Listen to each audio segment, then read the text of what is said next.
তাদের যে প্ল্যানটা হয় সেটা হচ্ছে যে প্রধানমন্ত্রীকে এমন একটা জায়গাতে নিয়ে এসে এমন একটা জায়গা ক্রিয়েট করবে যে তাকে বলবে আপা আপনাকে মারতে আসলো, মেরে ফেলবে, এখন আপনাকে চলে যেতে হবে। চলে যেতে হবে। আপা যখন প্লেনে উঠেছেন, হেলিকপ্টারে উঠেছেন, উনি জিজ্ঞেস করছেন গোপালগঞ্জের কোনখানে আমাকে নামাবা, কোন জায়গাতে নামাবা। In the middle of the sky, she didn't know that she is going to India.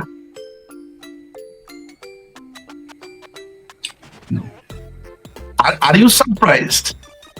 আমি সারপ্রাইজড, ইয়েস। ভিডিও বানিয়েছি, দেখিস নাই? আমি 2 দিন আগে একটা ভিডিও বানিয়েছি। আমি বলেছি যে এই সরকারকে উৎখাতের পরিকল্পনা ফাইনাল, প্রধান হবে হচ্ছে হোসেন জিল্লুর, তা না হলে ইউনুস, এবং ছাত্রদেরকে মাঠে নামানো হবে। তখনও রাশিয়া আপনার এই তথ্য দেয়ই নাই, কারণ এর মধ্যে পিটার হাসের বাসাতে একটা মিটিং হয়। ওই মিটিং এ আপনার আমির খসরু মাহমুদ চৌধুরী, তারপরে তাবিত আউয়াল, আরে মেয়েটার নাম যেন কি, ফরিদপুরের এবার এমপি হয়েছে, যে আমাদের ওবায়দুর রহমান সাহেবের ছেলে, মেয়ে শ্যামা ওবায়দ, এরা 4-5 জন তখন গেছে হচ্ছে পিটার হাসের এখানে। পিটার হাসকে গিয়ে তারা বলেছে যে তারেক রহমানের এই আপনার ইটা উঠানোর জন্য, ওই যে তার যে এম্বার্গোটা উঠানোর জন্য, এবং একই সাথে তারা বলেছে যে আওয়ামী লীগের যেই ওই যে স্যাংশনটা, এইটা তারা আরেকটু রেট্রোস্পেক্টিভ ইফেক্ট দিয়ে তারা যাতে এখানে দেয়, বুঝতে পারছেন? তো পিটার হাস একটা তো রাজি হয়নি। Very interesting. আমেরিকানরা তো ধরেন মাথা রাখতে হবে যে একটা কথা আমি আপনাকে আজকে একটু বলে দেই, একটা কোল্ড ওয়ার কিন্তু এখানে আছে, দুটা সুনির্দিষ্ট এমবেসির মধ্যে কোল্ড ওয়ার আছে বাংলাদেশে।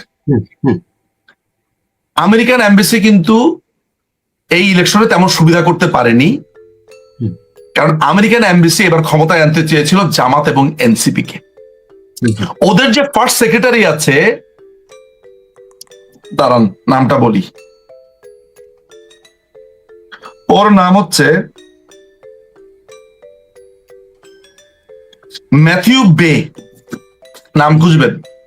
ম্যাথিউ বে নামে একটা ছেলে আছে, এত পাকনা, এত দুষ্ট, এই ছেলেটা ওয়ান হ্যান্ডে কাজ করেছে। ম্যাথিউ বে ওয়ান হ্যান্ডে কাজ করেছে আওয়ামী লীগের এগেনস্টে।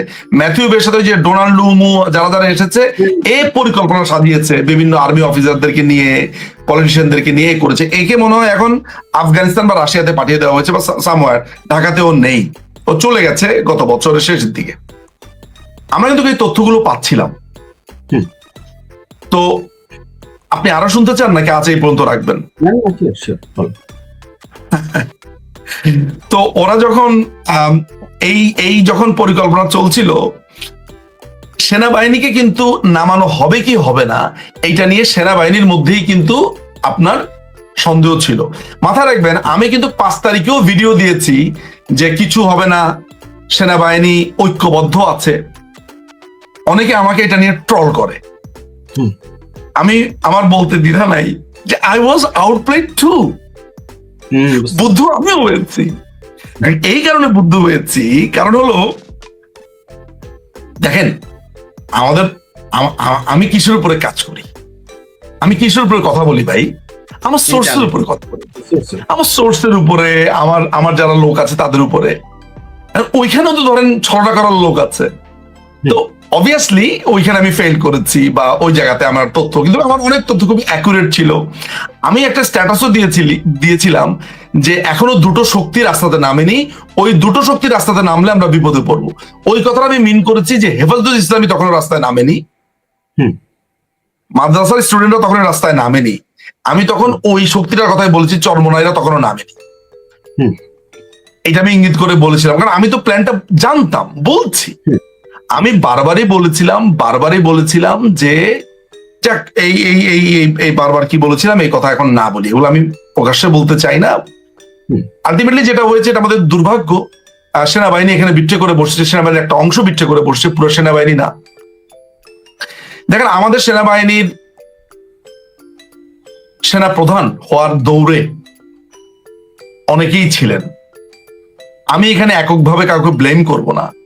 আমি যদি একটা ধরেন ভাই, আমি যে আজকে আওয়ামী লীগের জন্য এত বড় বড় কথা বলি, আমি তো ভাই আমার নিজেকেই বিশ্বাস করি না যে 100 কোটি টাকা দিলে, মানে দেখেন আমি এত বড় কথা আজকে টিভির সামনে বললাম, কিন্তু ভাই আমি জানি হয়তো আমাকে 100 কোটি টাকা আমাকে হয়তো আমার চান দিল আমাকে কেনা সম্ভব না। আমি আপনাকে উদাহরণটা বোঝানোর জন্য বলেছি যে আজকাল তো ভাই নিজেকেও বিশ্বাস করতে ইচ্ছা করে না। রাইট, আপনি কি আমার ওই আবেগের জায়গাটা বুঝতে পারছেন? আমি বুঝতে পারছি। Everybody seems to have a price tag, এরকম একটা মানে জিনিস মনে আমার হয়। কাছে মনে হয় মাঝে মধ্যে যখন আয়নার দিকে তাকাই তখন আমি মাঝে মধ্যে চিন্তা করি, আচ্ছা যে আমারও কি কোনো প্রাইস আছে, রাইট, আমারও কি কোনো সুনির্দিষ্ট জায়গা আছে, আমিও কি সব। তো আলটিমেটলি আমি একমাত্র মনে করি এই দলের একটা মাত্রই সারথি আছেন, দুটো মাত্র সারথি আছেন বলতে পারি, যে দুই নেত্রী, বঙ্গবন্ধুর দুই কন্যা, ওনারা দুইজন ছাড়া আর কেউ নাই ভাই। এই খন্দকার মোস্তাকের দেশে আপনি নিজেও খন্দকার মোস্তাক হয়ে যেতে পারেন, আমিও হয়ে যেতে পারি ভাই, আপনাকেও আপনি বিশ্বাস করেন না। জি জি। মানে আমি যেটা শুনেছি নিজুম ভাই, যে শেখ কবির এবং ওয়াকার সাহেবের শাশুড়ি এই দুইজন গণভবনে এসে বসে থাকতেন জামাইকে সেনাপ্রধান বানানোর জন্য। শোনেন, আপার সাথে আপনার যদি কখনো কথা হয় বা কথা বলার সুযোগ হয়, আপা অনেকে অনেক দূরের থেকে অনেক কথাবার্তা বলে ওনার ব্যাপারে। আমার আন্ডারস্ট্যান্ডিং হচ্ছে যে আপনি এসে সুপারিশ করলেন আর আপা ওইটাতে গলে যাবে, she is not like that. আচ্ছা, she is completely bookworm person, bookworm টাইপের। বইয়ের মধ্যে কি আছে এই দেখো তো, এই আইনে কি বলে দেখো তো, আপনার আত্মীয় উনাকে সেনাপ্রধান বানা দিল, এই কথা বলে উনাকে ছোট করা হয়। আচ্ছা, এটা আমাদের দলের অনেকে বলে এটা মিথ্যা কথা, this is not true at all. আচ্ছা, গোয়েন্দা রিপোর্ট যদি উনার পক্ষে যায়, এখন মনে করেন ওয়াকারুজ্জামানের ব্যক্তিগত ট্রেট হচ্ছে এই লোক ঘুষ টুস খায়নি কখনো। এখন আর্মির অন্যান্য অফিসাররা কি ঘুষ খেত? নো, আমি সেটাও বলছি না। বাংলাদেশে ভালো ছেলের সংজ্ঞা কি মোল্লা ভাই বলেন দেখি? ধরেন আমাদের সময় আপনারা যখন পড়ালেখা করেছেন, ভালো ছেলের সংজ্ঞা কি? ভালো ছেলের সংজ্ঞা হচ্ছে যে সিগারেট খায় না, মদ গাঁজা খায় না, পড়াশোনা করে, মাগরিবের আগে বাসায় আসে, রাইট, ক্যারিয়ারিস্টিক, তারপরে লম্বা করে সালাম দিল, চাচা আসসালামু আলাইকুম, নামাজ পড়ে, হ্যাঁ আসসালামু আলাইকুম, নামাজ পড়ে, 5 ওয়াক্ত মসজিদে দেখা যায়, এই তো ভালো ছেলের সংজ্ঞা। এই ভালো ছেলে। তো আমাদের ওয়াকার ভাই তো, ওয়াকারে তো আমি চিনি হচ্ছে আমি যখন পিচ্ছি তখন থেকে। কিভাবে চিনি? আচ্ছা। আমার পাশের বাসায় হইতেছে ওয়াকার ভাইয়ের best, one of the best friend Zia ভাই থাকে। তো আমরা যখন মাঝে মধ্যে ওনারা স্টাফ কলেজ শেষে উনি আসছেন দুই একবার, আমি দেখেছি একবার মনে হয় আমাদের সাথে ক্রিকেটও খেলেছেন রাস্তার মধ্যে। এই পিচকি টিং টিং এর লোক এরকম এখন খাসির মতো হয়েছে, তখন তো তিনি ছিলেন এতটুকু পিচকি, টিং টিং একটা লোক ছিল। এর তো মানে যেটা হয়েছে আলটিমেটলি, ওয়াকার যেটা হয়েছে, ওয়াকার নামাজ পড়তো, টাকনুর উপরে প্যান্ট পড়তো, তারপরে হচ্ছে আপনার মনে করেন যে আল্লাহ বিল্লাহ করতো। এখন এইসব মানুষকে দেখলে তো আমরা খুবই, এখন যেই লোক আল্লাহ বিল্লাহ করে সে 5 বছরের মেয়েরে যে রেপ করতে যায় হুজুর গুলা, আমরা কি এগুলা কল্পনা করি ভাই? না। এখনো তো রাস্তাঘাটে, এখনো মানে এই কলকাতা শহরে আমি সেদিন এক হুজুরের সাথে রাস্তা দেখা, চিনিও না, লম্বা সালাম দিয়েছি, হুজুর আসসালামু আলাইকুম, উনি উত্তর দিয়েছেন। আমি তো এখনো ভাই হুজুর দেখলে সালাম দিই, ছোটবেলা থেকে শিখেছি এটা। মানে আমরা একটু বুজুর্গ টাইপ লোকজনদেরকে দেখলে কি করি? সালাম দিই। আমি এখনো রাস্তাতে হুজুর দেখলে সালাম দিই, কারণ এইটা আমাদের ভাই শিখেছি ছোটবেলা থেকে, কি করবো, শিক্ষা, সামাজিক শিক্ষা। তো এইটা একটা পয়েন্ট ছিল বটে। এখন একটা মানুষের ধরেন এই ট্রেড গুলো আছে, যে মাননীয় প্রধানমন্ত্রী চিন্তা করেছেন যে নানান ভাবে আমরা পর্যদুস্ত, নানান ভাবে উনার তো একটা হিসাব আছে ভাই। আমি তো আর আমি তো প্রধানমন্ত্রীকে ধরেন এই ডিপলি এখনো জিজ্ঞেস করি না যে আপনি ঠিক কি হিসাবে, এটা জিজ্ঞেস করা যায় নাকি প্রধানমন্ত্রীকে? আমি আমার অবস্থান থেকে আমি প্রধানমন্ত্রীকে এই টাইপের কোশ্চেন করতে পারি কিনা, আমি হয়তো জিজ্ঞেস করতে পারি যে আপা অন্য আশেপাশের কোশ্চেন যে আপনি বুঝতে পেরেছিলেন কিনা, বিট্রে করবে বা সামথিং, অনেক প্রশ্ন কিন্তু ওনাকে করা। আমার তো একটা, উনি প্রধানমন্ত্রী, উনি এখনো পর্যন্ত বাংলাদেশের প্রধানমন্ত্রী, উনার সাথে কথা বলে এখনো আমাদেরকে সেই প্রোটোকল আমাদেরকে মেনটেন করতে হয়, সবাইকে করবোই আমরা। ফলে ফলে ওয়াকারুজ্জামান যে বিট্রে করবে এইটা আমাদের মনে দিলের ধারেও ছিল না। 4 তারিখ রাত্রে বেলাতে এই যে আমাকে একজন গোয়েন্দা অফিসার দেখিয়েছে, এত বড় নোটবুক নিয়েছে, নিয়ে সেনা সদরে গিয়ে বলে, এই এই ভাই আপনার এখানে কতজন সৈন্য লাগবে, লিখতেছে, এমন ভাবে লিখতেছে মনে হইতেছে যে ভাই মানে ফাটা হালাবে কালকে সকালবেলায়। আপনাকে আমি আল্লাহর কসম করে বলছি, আমাকে 4টা গোয়েন্দা সংস্থার লোকেরা যখন সাক্ষাৎকার নিলাম ঠিক একই কথা বলেছে। বলে ভাই তার সে কি তোর জোর, কলম একটা হাতে নিয়েছে, তারই একটা হাতে আপাকে গিয়ে বলছে আপা 24 ঘন্টার মধ্যে আমি দেখে নেব। তো এই খবর যদি আমার কানে আসে তো আমি বিশ্বাস করবো না, কি করব? অবশ্যই। আমি বেলজিয়ামে যাওয়ার পরে আমাকে একজন ভদ্রলোক বলছিলেন তারা একটা বিয়ের বাড়িতে গেছেন, ওই বিয়ের বাড়িতে ওটা ছিল জামাতি এক বিয়ের প্রোগ্রাম, বাট ওনারা জামাত বিএনপি না, ওনারা গেছেন আত্মীয় স্বজনের থ্রুতে বিয়ের প্রোগ্রামে গেছেন। তো বিয়ের পরে ওই জামাত লিডাররা বসে বসে এখানে গল্প করছিলেন। ওই গল্পের মধ্যে তিনি শুনতে পেলেন ওয়াকারুজ্জামানকে নিয়ে কথা হচ্ছে। ওয়াকারুজ্জামানের আশাটা তাদের জন্য ব্লেসিংস। আমি আজকে এই পর্যন্ত থামবো, এই প্রোগ্রামের একটা দ্বিতীয় পর্ব হবে, কিন্তু এই পর্যন্ত আমি যা বলেছি সেটা একটা সারমর্ম আমি আপনাকে করব। 2018-র নিরাপদ সড়ক চাই আন্দোলন এবং কোটা আন্দোলন ছিল আমেরিকার টেস্ট কেস। আমেরিকা নর্দার্ন সাইডে একটা খ্রিস্টান রাষ্ট্র করবে, মিজোরাম টিজোরাম এই সাইডে করবে। দীর্ঘদিন তাদের মিশনারিরা এই কাজটা করছে, ওইখানে খ্রিস্টান বানানো হচ্ছে, ওইখানে দীর্ঘদিন কিন্তু তারা এই কাজটা করে যাচ্ছে মাদার তেরেসা সেজে। আচ্ছা, এটা নেত্রী জানতেন। আপনারা যে শোনেন Saint Martin is a bluff. Saint Martin তারা চায় বটে, মূলত তারা চায় হচ্ছে চিটগং, মহেশখালী চায় তারা। আচ্ছা, 2018 তারা টেস্ট কেস দেখে ওদের IRI নামে একটা সংস্থা কাজ করে, এরা সারাক্ষণ জরিপ করে। মজার ব্যাপার হচ্ছে যে when it comes to the regime change তখন ওই রিপাবলিকান ডেমোক্রেটিকরা সব একসাথেই কাজ করে, এদের আর কোনো পার্থক্য থাকে না। তো ওদের সব ফরেন পলিসি সেম, বদমাইশি করতে গেলে এদের সব একই রকম থাকে। আলটিমেটলি যেটা হচ্ছে সেটা হচ্ছে যে ওরা অ্যাসেস করল যে প্রধানমন্ত্রীর হাতগুলা কারা কারা, স্ট্রংগেস্ট হ্যান্ড, এদেরকে অ্যাটাক করো। প্রধানমন্ত্রীর আওয়ামী লীগ সম্পর্কে একটা ভয়ঙ্কর ধারণা তৈরি করো। তারা আবরারের কাহিনী করলো। আচ্ছা ভাই, আবরারকে যখন মেখুন করা হলো, আমি নিজুম মজুমদার বলেছি ছাত্রলীগের নামে একটা ঘৃণা স্তম্ভ হওয়া উচিত বলেছেন, রাইট। আমি নিজুম মজুমদার বলেছি, এখন তো আমি কান ধরে ক্ষমা চাই। I was so moved মোল্লা ভাই। I know. আমি বোকার হদ্দ ছিলাম, তখন বুঝেছি যে এটা তো ছাত্রলীগ না, এটা হচ্ছে জামাত। সব শিখে আমরা সবাই ধরা খেয়েছি ভাই, আমরা সবাই ধরা খেয়েছি, রাইট রাইট।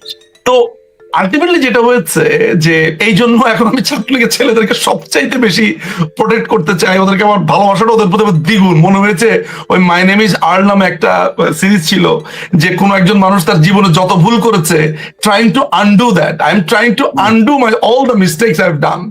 এনিওয়ে, তো আলটিমেটলি যেটা হয়েছে সেটা হলো যে তারা প্রধানমন্ত্রীর আর্মস গুলোকে তারা ভেঙে দেওয়ার চেষ্টা করলো, তারা প্রধানমন্ত্রীর প্রশাসনকে তারা ম্যানিপুলেট করার চেষ্টা করলো, প্রধানমন্ত্রীর কাছে রাইট খবরগুলো তারা না আনার চেষ্টা করলো, তাকে বিচ্ছিন্ন করে ফেললো। তিনি হয়ে গেলেন একক এক নক্ষত্র। তার সাথে আরেকটা নক্ষত্র শুধু জল করে জ্বলতো, সেটা হচ্ছে ছোট আপা। ওই একজন মানুষ যে এইভাবে ঘিরে ধরে আছে তাকে, এখনো আজও বোনের সাথে ওই একটাই আছে। আমরা সবাই ভাই বিট্রে করেছি, আমরা আমাদের কথা রাখতে পারিনি, আমরা রাজপথে নামতে পারিনি, আমরা ফেল মেরেছি ভাই, হিলটুস।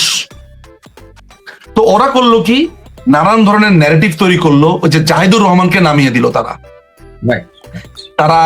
এবি পার্টিকে আনলো, ইনসাফ পার্টিকে আনলো, চারোদিকে খালি সরকার বিরোধী বিরোধী বিরোধী বিরোধী বিরোধী বিরোধী কথাবার্তা, কখনো কাঁচামরিচ, কখনো ডিজেল, কখনো পেট্রোল, কখনো এইটা নাই সেটা নাই, ব্যতিব্যস্ত করে ফেললো।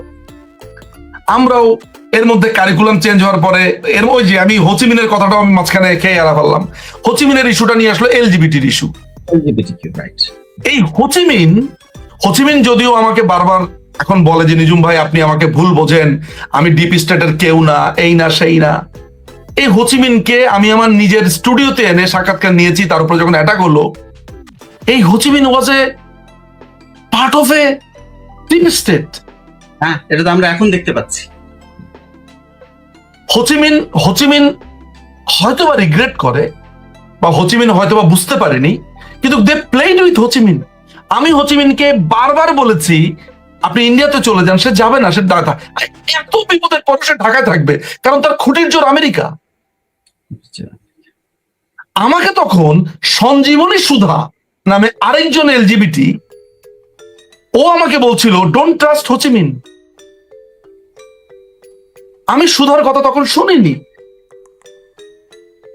ও বলেছে যে নিজুমদা ইউ আর ট্রাস্টিং হোচিমিন। আমি শুনিনি। হোচিমিন আপা পর্যন্ত চলে গেছে তার একটা বাড়ির প্রবলেম নিয়ে, বগুড়াতে দখল করে ফেলেছে। আপা তাকে নিজে ডেকে নিয়েই সমস্যার সমাধান করে দিয়েছে। সেই আপার সাথে ছুরি চালাতে তার এক বুক তার কাঁপলো না।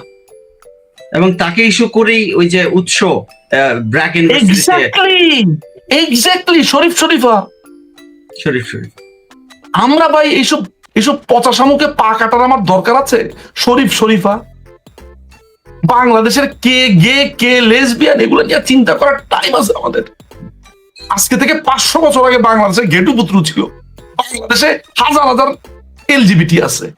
আপনি স্বীকার করেন আর না করেন, গে আছে, লেসবিয়ান আছে, ছেলে ছেলের সাথে ঘুমা থাকে, মেয়ে মেয়ের সাথে ঘুমা থাকে, এগুলো আমরা আলোচনা করি না। দরকার আমরা এসব পেঁচালেই যাই না, পলিটিক্যাল পার্টি এসব পেঁচালে আমাদের ঢুকার টাইম আছে। শোনেন আমরা খুব ভালোভাবে জানি এগুলো আছে, থাকবে, কারণ এগুলো জেনেটিক্যালি ব্যাপার। যেহেতু আমি এখন একটা পলিটিক্যাল পার্টি সমর্থন করি, এখন আমি আর অ্যাক্টিভিস্ট, আগে অন্য সময় হলে বলতাম এদের অধিকার ফেরত দিতে হবে, এই করতে হবে। আমি যখন একটা পলিটিক্যাল পার্টির হয়ে দাঁড়াইছি, তখন আমি বুঝি how difficult it is for a political party to talk about that. আমাকে এখন দুম করে পিক করবে হেফাজতে ইসলাম আর চরমনাই পীর, এই প্রেশার আমি নিতে পারবো? সো হুদাই আমি কেন এই ট্র্যাপে পাড়া দিব? আপনি বাংলাদেশের পলিটিক্স খেলতে হবে বাংলাদেশের মতো। Right, absolutely. ঠিক আছে, অনেক কথা আছে, বুঝছেন, অনেক কথা। তবে আমি আপনাকে যেটা বলছি যে আমি সেকেন্ড পর্বে আপনাকে আমি ফাইনাল এটা টাচটা দিব, কি হয়েছে না হয়েছে। আজ যেই তথ্যগুলো আমি দিলাম বিচ্ছিন্ন ভাবে, দর্শকরা নিশ্চয়ই এগুলোর সাথে একে একে দুই মিলাবে। Sorry for my some language, আমি আসলে একটু বৈঠকি লোক, আমি বৈঠকি স্টাইলে কথা বলতে পছন্দ করি।